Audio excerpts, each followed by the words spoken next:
vous offre aujourd'hui une perspective sur ce que je vois comme l'apport des femmes.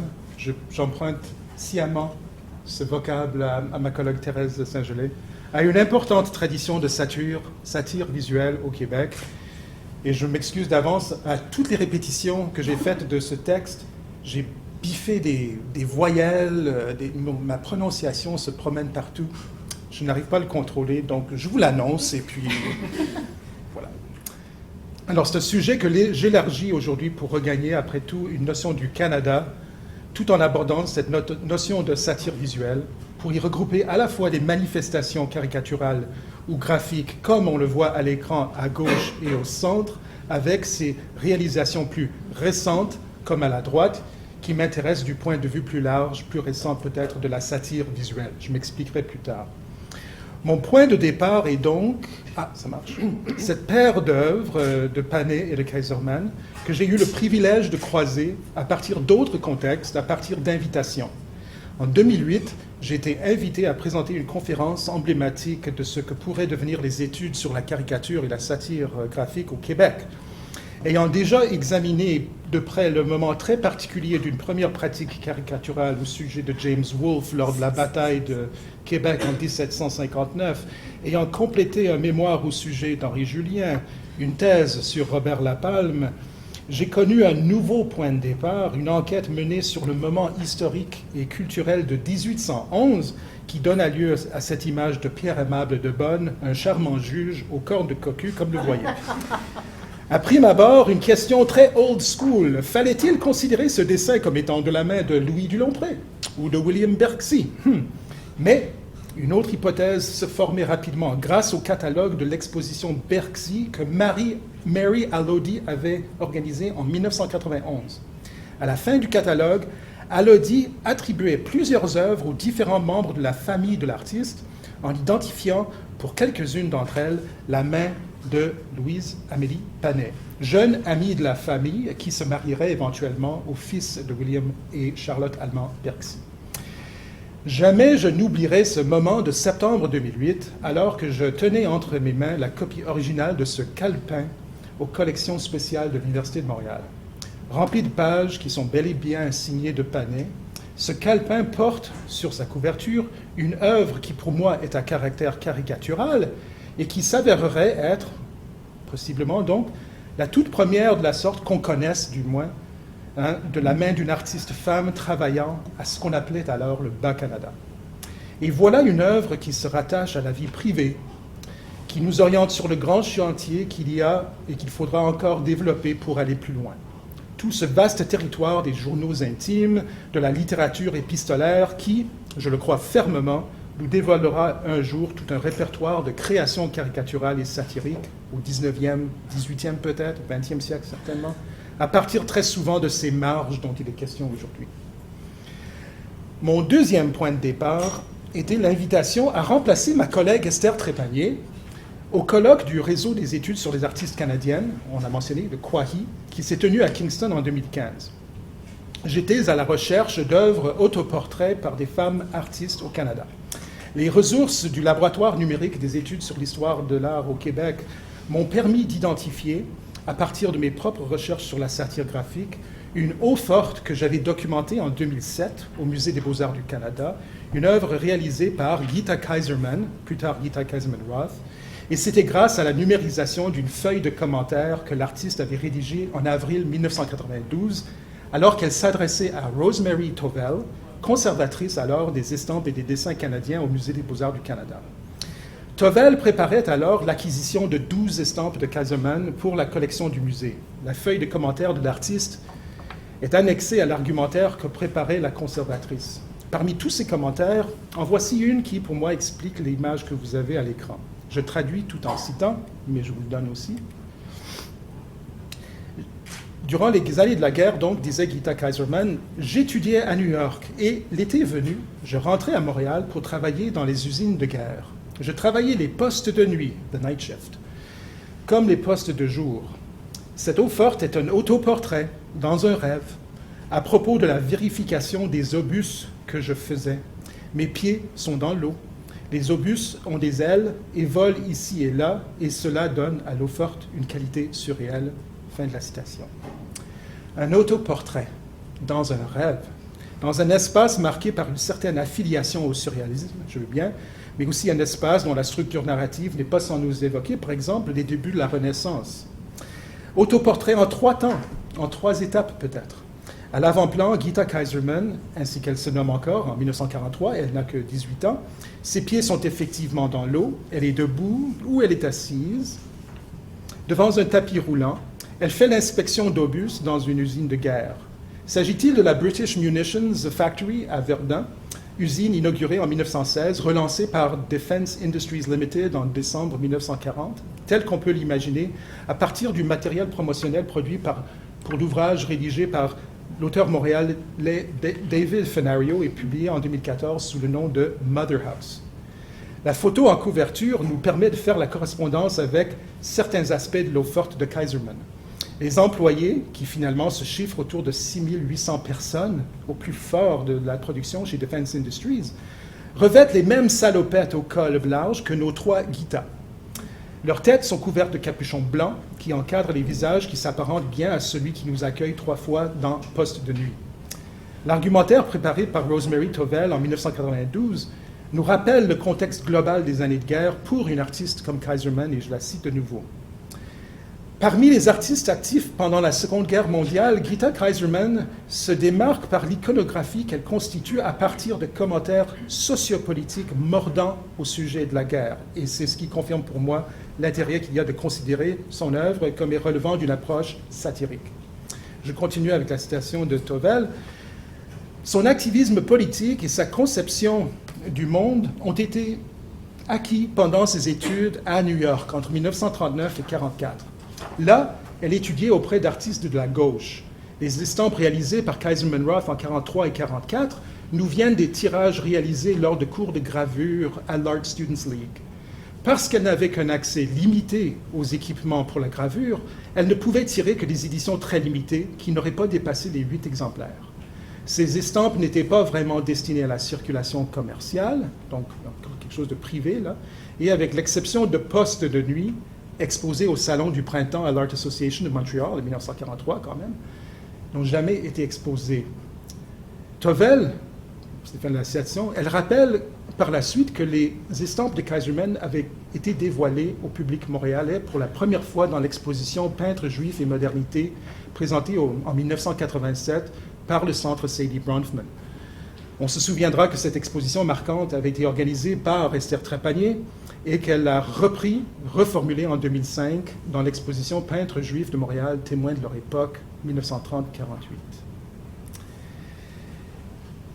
Je me retrouve aujourd'hui, 2018, je pense à 2019, parce que ce sera une autre année d'anniversaire. 250 ans se sont écoulés depuis l'été de la satire sur l'île d'Orléans.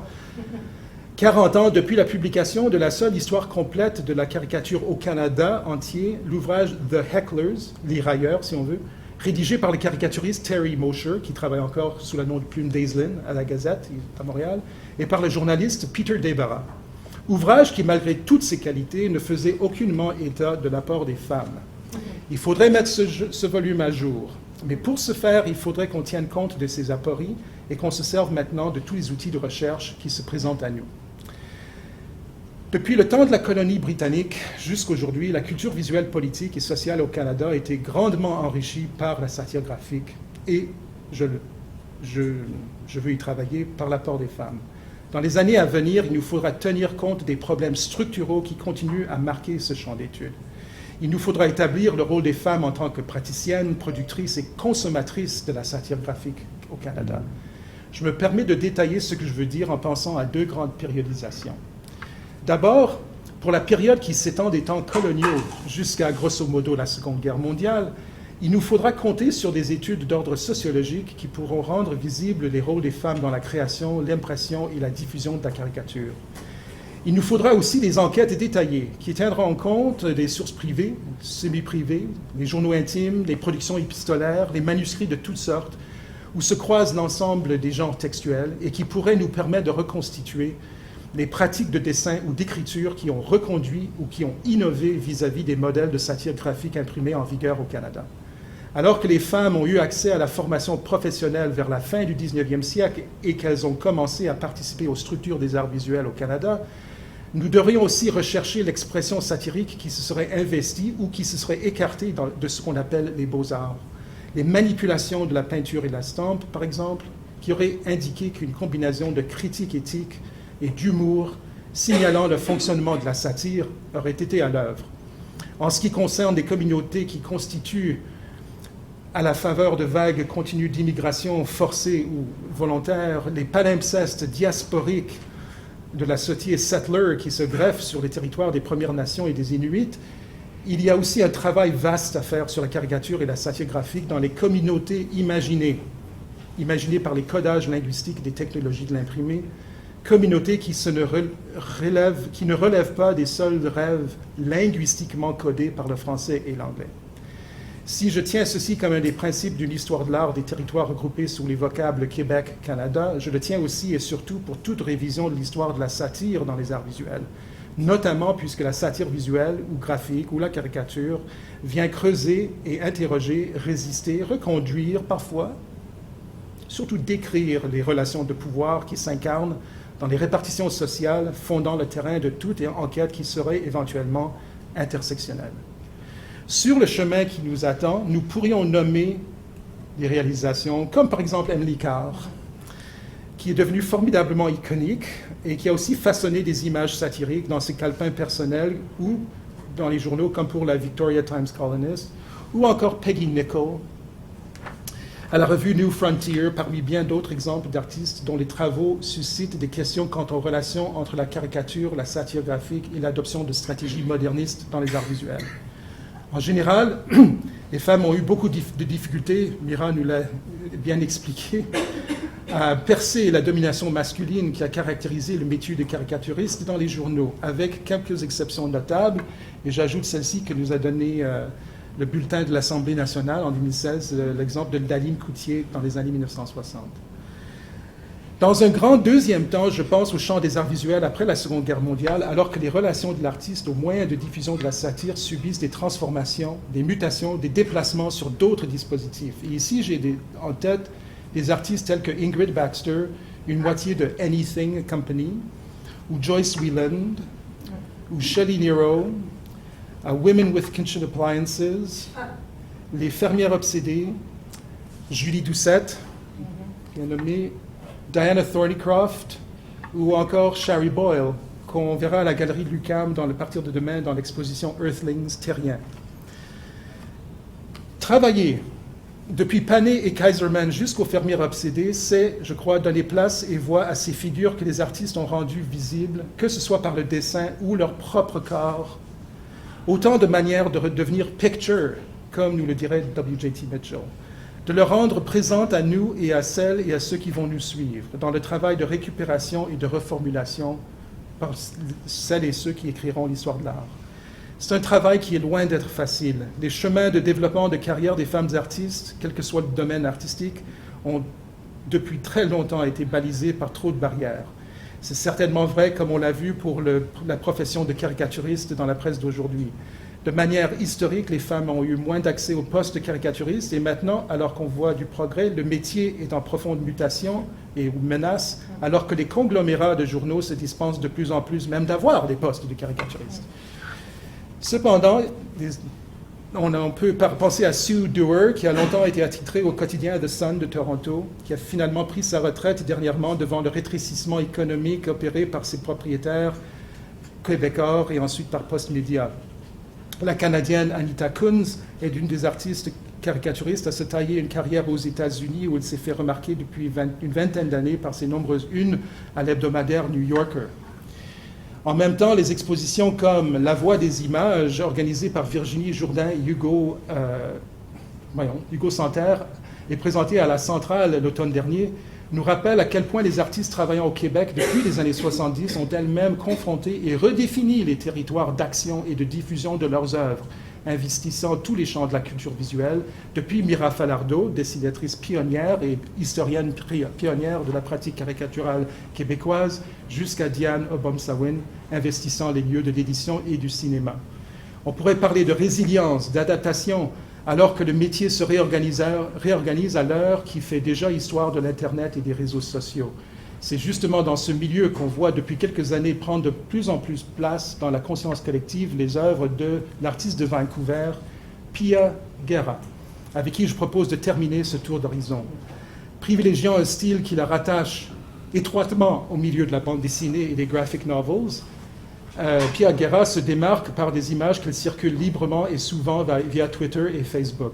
Elle a beaucoup réagi à la politique américaine récente, particulièrement à celle de l'administration Trump, qui fait triompher des postures pro-National Rifle Association ou violemment anti-immigrantes. On voit aussi comment la versatilité et la disponibilité de ces images fait en sorte qu'elle est souvent circulée au-delà des contraintes de l'écran pour regagner l'investissement spatial de la projection dans l'espace public. Je vous laisse finalement, parce que évidemment ceci est un commentaire sur la tuerie récente en Florida, sur ce commentaire très, très récent, alors que Guerra met en scène ce professeur de gymnastique, victime lui aussi de la tuerie, accueilli par les enfants d'autres tueries d'école, à n'en plus finir, dont celle de Sandy Hook.